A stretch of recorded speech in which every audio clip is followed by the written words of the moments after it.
Nasimama hapa kwa niaba ya Mheshimiwa Rais wa Jamhuri ya Muungano wa Tanzania, kama alivyoshiriki kutoa heshima za mwisho pale Dar es Salaam.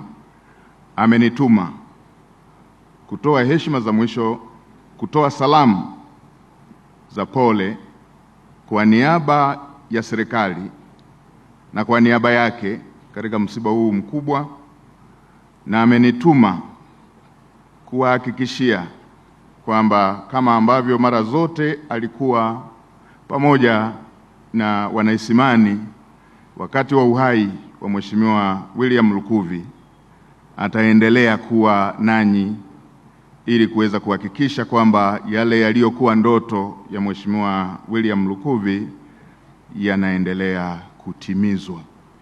Na mimi kama moja ya wale waliofanya kazi na Mheshimiwa Lukuvi kwa ukaribu, ninashuhudia hapa kwamba Mheshimiwa Lukuvi alikuwa na nidhamu ya juu sana ya kujituma katika kufanya kazi.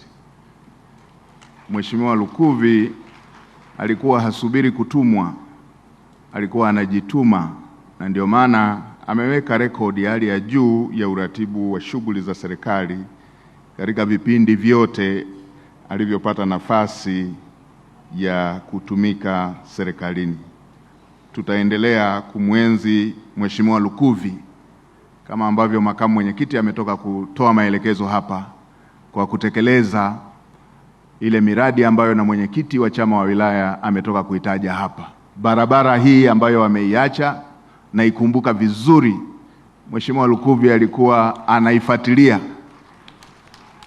anaifuatilia mwenyewe. Wizara ya Fedha alikuwa anaifuatilia mwenyewe mpaka kwa Mheshimiwa Rais, akiwa mshauri wa Mheshimiwa Rais. Tulikuwa tunashushiwa maelekezo kwamba hakikisheni barabara hii inakamilika, imeshakuwa kilio cha muda mrefu. Lakini pia na miradi mingine ambayo Mheshimiwa Mwenyekiti umeisema hapa, miradi ya kule tarafa ya Isimani, miradi ya kule tarafa ya Pawaga, pamoja na hii mingine ambayo Mheshimiwa Makamu Mwenyekiti amesema ipo kwenye ilani ya uchaguzi.